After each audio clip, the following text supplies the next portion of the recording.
Hello friends, welcome to Kanaka சமையல். இன்றைக்கி நாம் என்ன டிஷ் பார்க்க போகிறோன்னா சப்பாத்தி பீஸா. வாங்க எப்படி செய்யலான்னு பார்க்கலாம்.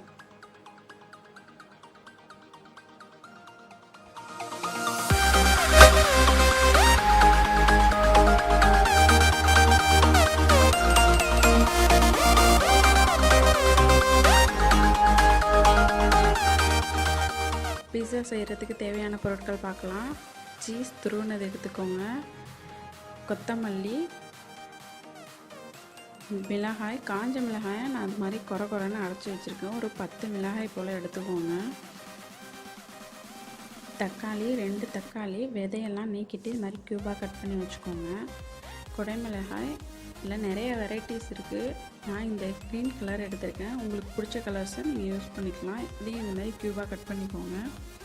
பெரிய வெங்காயம் லேயராக எடுத்து இது மாதிரி க்யூபாக கட் பண்ணி வச்சுக்கோங்க. அப்போ உங்களுக்கு நல்லாயிருக்கும். டொமேட்டோ சாஸ் நான் சில்லி ஃப்ளேவர் கலந்ததாக எடுத்திருக்கேன். கோதுமை மாவு 1 கப் எடுத்திருக்கேன். உப்பு, எண்ணெய். இப்போ நம்ம ஃபஸ்ட்டு மாவு பிசைஞ்சிக்கலாம். 1 கப் அளவுக்கு கோதுமை மாவு எடுத்துக்கோங்க. உங்களுக்கு கோதுமை மாவு தான் உடம்புக்கு ரொம்பவே ஹெல்தி. பீஸா அப்படின்னாலே உங்களுக்கு மைதா தான் செய்வாங்க. நம்ம கொஞ்சம் டிஃப்ரெண்ட்டாக செய்வோம். இதில் நான் 1 ஸ்பூன் அளவுக்கு உப்பு சேர்த்துருக்கேன். கொஞ்சமாக எண்ணெய் ஆட் பண்ணிக்கலாம். 2 ஸ்பூன் அளவுக்கு எண்ணெய் ஆட் பண்ணிங்க. எண்ணெய் ஆட் பண்ணி நல்லா மிக்ஸ் பண்ணிக்கோங்க. இது நம்ம சப்பாத்தி மாவு மாரி நல்லா பிசைஞ்சு அதுக்கப்புறமா தான் பீஸா செய்ய போகிறோம். இப்போ மிக்ஸ் பண்ணியாச்சு. கொஞ்சமாக வாட்டர் மிக்ஸ் பண்ணி சப்பாத்தி மாவாக பிசைஞ்சிக்கலாம். கொஞ்சம் கொஞ்சமாக தண்ணி ஆட் பண்ணிங்க, நிறையா ஆட் பண்ணிடாதீங்க. கொஞ்சம் கொஞ்சமாக ஆட் பண்ணி நீங்கள் மாவு பிசைஞ்சிங்கன்னா தான் உங்களுக்கு மாவு நல்லா சாஃப்டாகும். இப்போ ஓரளவுக்கு ரெடி ஆகிடுச்சு. இதில் நான் திரும்பவும் ஆயில் மிக்ஸ் பண்ணி நல்லா மாவை பிசைய போகிறேன். திரும்பவும் 2 ஸ்பூன் அளவுக்கு எண்ணெய் சேர்த்துக்கோங்க. இதை நல்லா அழுத்தி பிசையணும். அப்போ தான் உங்களுக்கு சப்பாத்தி நல்லா சாஃப்டாக வரும், இல்லைன்னா ஹார்டாகிடும். ஏன்னா கொஞ்சம் டைம் எடுத்து நாம் பீஸா பண்ணுவோம். அப்போ வந்து உங்களுக்கு சாஃப்டாக இருந்தால் தான் நல்லாயிருக்கும். அதனால தான் நல்லா அழுத்தி இது மாதிரி பிசைஞ்சிக்கோங்க.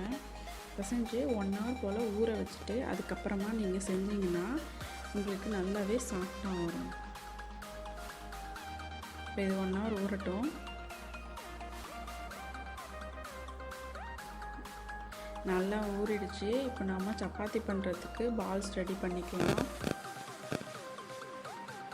குழந்தைங்கள்லாம் பீஸா கேட்டு அடம் பண்ணுறாங்க அப்படின்னா நீங்கள் வீட்டிலே இது மாதிரி செஞ்சு கொடுக்கலாம். எல்லாமே ரொம்ப ஈஸியான டிஷ் தான். நீங்கள் வெளியில் போய் வாங்கினீங்கன்னா அவங்க எப்படி செய்கிறாங்கங்கிறது தெரியாது. அது மட்டும் இல்லாமல் மைதா மாவில் செஞ்சு கொடுக்குறது உடம்புக்கு ரொம்பவே கேடு. அதனால் நீங்கள் வீட்டிலே இது மாதிரி கோதுமை மாவில் செஞ்சு கொடுங்க. உங்கள் குழந்தைங்களும் ரொம்ப விரும்பி சாப்பிடுவாங்க. உடம்புக்கும் ரொம்பவே நல்லது. இப்போ நாம் பால்ஸை சப்பாத்தியாக பண்ணிக்கலாம்.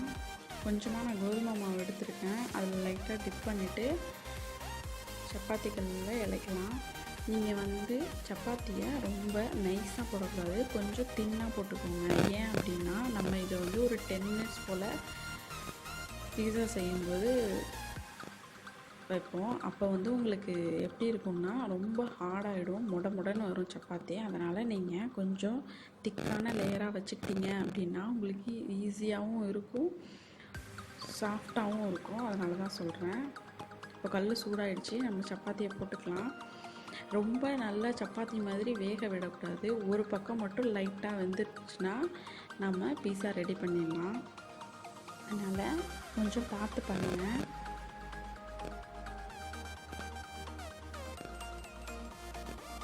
மைதாவை விட கோதுமை தான் உடம்புக்கு நல்லது, நான் ஆல்ரெடி சொல்லியிருக்கேன். இப்போது ஒரு பக்கம் ஓரளவுக்கு வெந்துடுச்சு இல்லையா? இந்த மாதிரி ஸ்டேஜில் அடுப்பை சிம்மில் வச்சுருங்க. வச்சுட்டு இதில் நம்ம பீஸா செய்யலாம். ஃபஸ்ட்டு நான் டொமேட்டோ சாஸை வந்து ஃபுல்லாக எல்லா இடத்துலையும் ஸ்ப்ரெட் பண்ணி தடவுறேன். இது மாதிரி தடவிக்கோங்க. ஏன்னா இது சில்லி கலந்தது, அதனால் வந்து பார்த்து தான் தடவிக்கணும். ரொம்ப காரமாக ஆகிடக்கூடாது. அதனால தான் சொல்கிறேன். பார்த்து உங்கள் டேஸ்ட்டுக்கு தகுந்த மாதிரி தடவுங்க. இந்த மாதிரி தடவியாச்சு. இப்போ நம்ம இதில் துருவி வச்சுருக்க சீஸை ஆட் பண்ணிக்கலாம். உங்கள் டேஸ்ட்டுக்கு தகுந்த மாதிரி உங்களுக்கு பிடிச்ச மாதிரி நீங்கள் சீஸ் ஆட் பண்ணுங்கள். எனக்கு நிறையா தான் பிடிக்கும்னா நீங்கள் நிறைய சீஸ் கூட போட்டுக்கலாம், அது உடம்புக்கு ரொம்பவே நல்லது தான். நம்ம கட் பண்ணி வச்சுருக்க ஆனியன்ஸ் இதில் வச்சிடலாம். உங்கள் விருப்பத்துக்கு தகுந்த மாதிரி நீங்கள் எப்படி வேணாலும் அதில் வைக்கலாம். ஆனால் தள்ளி தள்ளி வைங்க. ஒரே இடத்துல வச்சிட்டிங்க அப்படின்னா உங்களுக்கு டேஸ்ட்டு வந்து செட் ஆகாது. ஒரே இடத்துல எல்லாமே இருக்கும். அதனால் கொஞ்சம் எட்டி எட்டி வைங்க. ஆனியன் போதும். இதில் நம்ம அடுத்து குடமிளகாயை சேர்த்துக்கலாம். நிறைய கலர்ஸ் இருக்குது. க்ரீன் இருக்குது, ரெட் இருக்குது, எல்லோ இருக்குது. அதனால் உங்களுக்கு பிடிச்ச கலரில் நீங்கள் வாங்கி வச்சுக்கலாம். இல்லை எல்லா கலரையும் மிக்ஸ் பண்ணி கூட வைக்கலாம். பார்க்கறதுக்கு ரொம்ப கலர்ஃபுல்லாக இருக்கும். குடமிளகாயை வச்சாச்சு. அடுத்து நம்ம கட் பண்ணி வச்சுருக்க தக்காளி, நல்ல பழமான தக்காளியாக எடுத்து வைங்க. அப்போ தான் உங்களுக்கு அது சீக்கிரமாகவும் வேகும், டேஸ்ட்டு கொடுக்கும். நீங்கள் காயான தக்காளி வச்சிங்க அப்படின்னா அது உங்களுக்கு அந்தளவுக்கு டேஸ்ட்டு கொடுக்காது, சீக்கிரம் வேகாது. அதனால தான் சொல்கிறேன், நல்ல பழமான தக்காளியாக எடுத்துக்கோங்க. விதை இல்லாமல் வைங்க, அதுதான் முக்கியமான ஒன்று. இப்போது இதில் நாம் கொத்தமல்லி ஆட் பண்ண போகிறோம். நறுக்கி வச்சுருக்க கொத்தமல்லியையும் ஆட் பண்ணிங்கன்னா உங்களுக்கு ஃப்ளேவர் சூப்பராக இருக்கும். அதனால தான் சொல்கிறேன். கொத்தமல்லி நாம் அரைச்சி வச்சுருக்க மிளகாயை சேர்த்துக்கலாம். குறைன்னா மிளகாய் இருக்கணும், ரொம்ப நைஸாக பொடி மாதிரி நுணுக்கிடாதீங்க. உங்கள் காரத்துக்கு தகுந்த மாதிரி நீங்கள் ஆட் பண்ணிக்கலாம். இப்போ இதில் நாம் திரும்பவும் சீஸ் ஆட் பண்ணிக்கலாம். நான் ஃபஸ்ட்டே சொன்னது தாங்க, உங்களுக்கு சீஸ் நிறையா வேணும்னு விருப்பப்பட்டிங்கன்னா நிறையவே சீஸ் சேர்த்துக்கோங்க. இப்போ இது ரெடி ஆகிடுச்சு. இதை நாம் சிம்மிலே வச்சு ஒரு 10 நிமிஷம் வேக வைக்க போகிறோம். நல்லா டைட்டான மூடி வச்சு மூடிடுங்க. மூடி அதுக்கப்புறம் தான் நம்ம இதை செய்ய போகிறோம். கொஞ்சமாக டொமேட்டோ சாஸ் திரும்ப ஆட் பண்ணியிருக்கேன். அது உங்களோட டேஸ்ட் எடுத்து கொடுக்கும், அதுக்காக தான் நான் சேர்த்துருக்கேன்.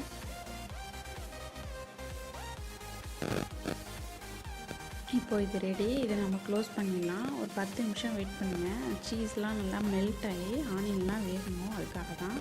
இப்போது இது ரெடி ஆகிடுச்சு. பார்த்தீங்களா, சீஸ்லாம் நல்லா உருகி சூப்பராக வந்துருச்சு. இதை நீங்கள் இப்போ எடுத்து சர்வ் பண்ணலாம். இது ரொம்பவே ஹெல்த்தியாக இருக்கும், டேஸ்டியாக இருக்கும். குழந்தைங்களுக்கு ரொம்ப ரொம்ப பிடிக்கும். நீங்கள் அடிக்கடி இந்த மாதிரி செஞ்சு கொடுக்கலாம். கடையில் வாங்கி கொடுக்காதீங்க, அது உடம்புக்கு ரொம்பவே கெடுதல். இந்த வீடியோ உங்களுக்கு பிடிச்சிருந்துச்சுன்னா லைக் பண்ணுங்கள், ஷேர் பண்ணுங்கள், கமெண்ட் பண்ணுங்கள், மறக்காமல் சப்ஸ்கிரைப் பண்ணுங்கள். Thank you friends.